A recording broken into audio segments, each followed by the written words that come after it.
Match fixing in sports. There are three aspects to this problem. One is what I call sponsor effect, second is what I call board play, and third is gambling. In this video, I'm specifically going to address the issue of gambling, and I'm going to propose a new model for the governments to deploy. And I want to say over here, right now, I give every community in this world the right to sue any private entity that tries to use this model for breach of community rights. The idea in this video is specifically meant to benefit communities, and the only people who are allowed to use this idea are the governments running a society. So I'll talk the first two issues only briefly. Let's get to gambling. Now, the problem with gambling is, doesn't matter whether it's legal or illegal, there's so much money involved that the people who run the gambling business, they want to make most profit out of it. So they try to affect the result, the unscrupulous elements.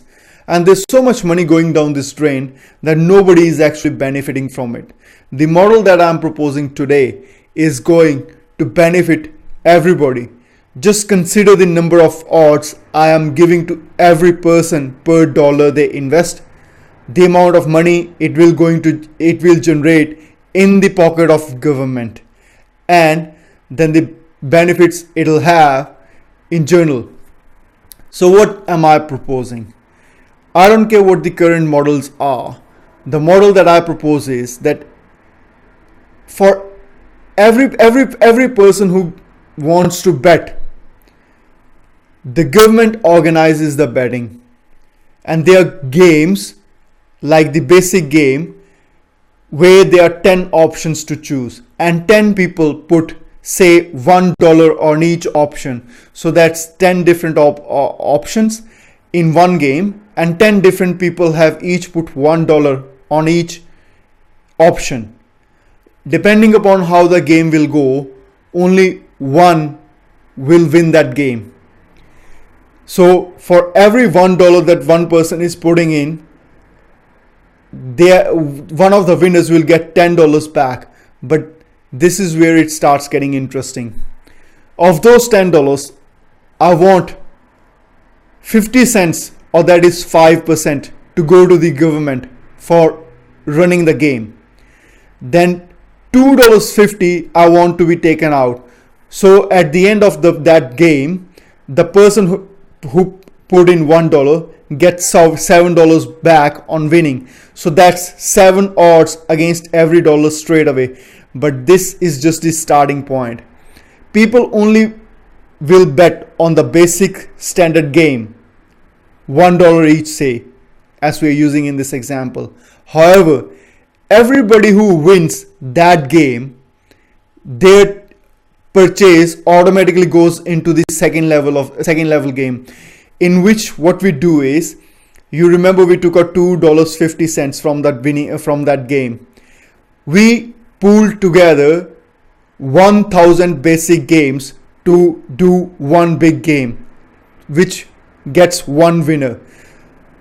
So each basic game gave $2.50. For 1,000 games, that pool is 2,500. And out of those 1,000 winners coming from the lower basic game, one will win that game, and that person will get 2,500.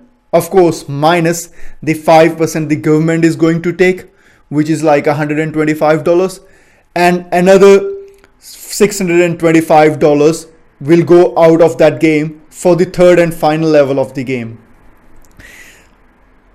Then after that, the next stage is, now till this point, everybody had only put their money on the basic game, 10 people per game. And that money generated one winner whose name went on to the next level automatically. And out of 1,000 winners, one winner won.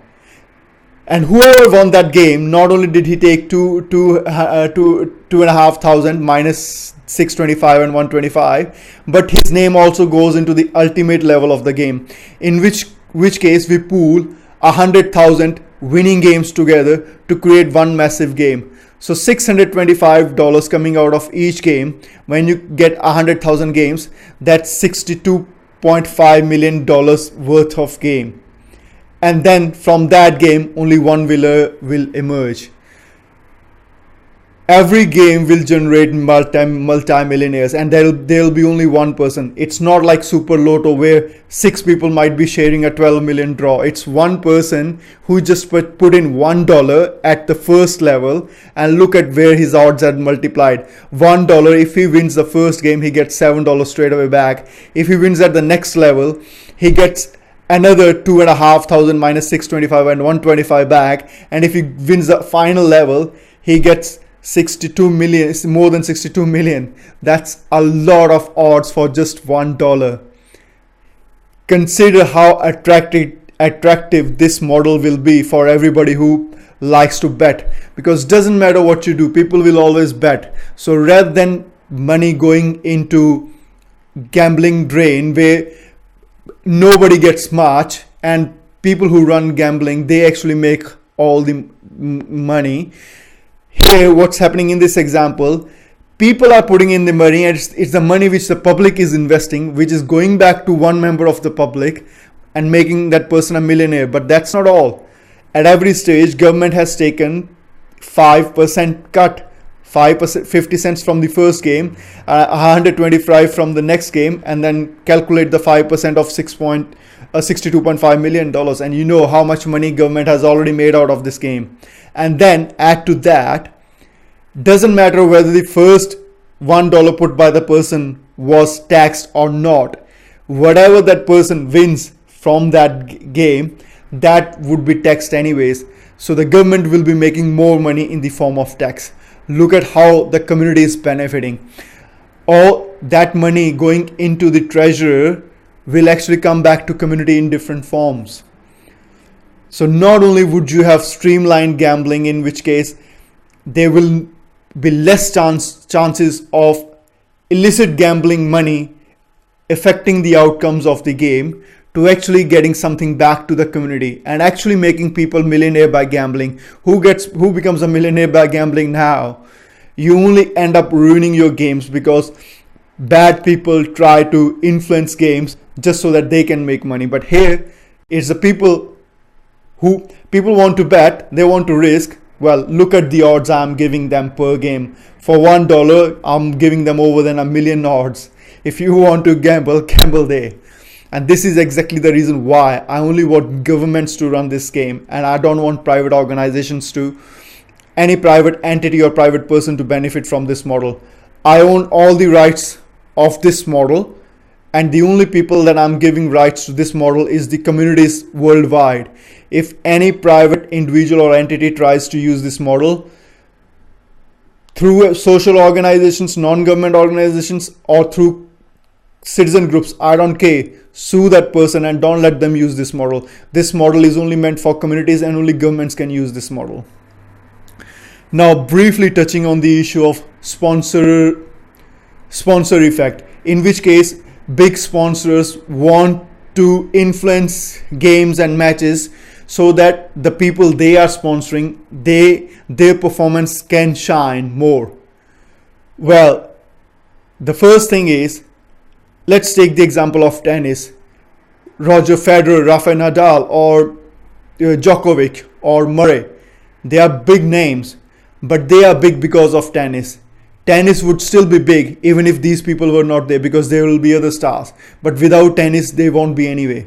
So the simple thing about sponsorship is, doesn't matter who the player is, what the game is.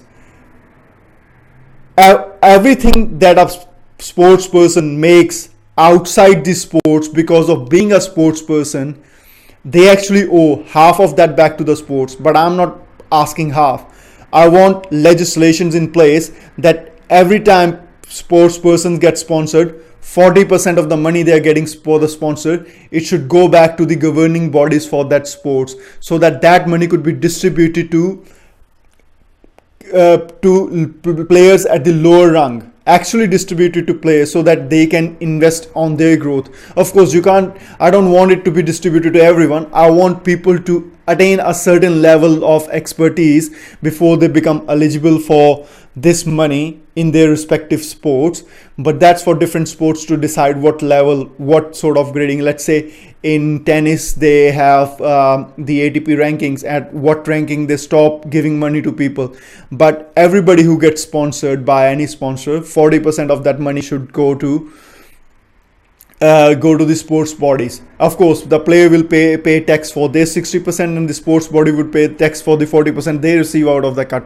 But that money needs, 40% money needs to go back to the sporting bodies, so that it actually benefits the sports person at the lower level. So in which case, doesn't matter what the big sponsors are doing, it is still going to benefit everybody at the lower level.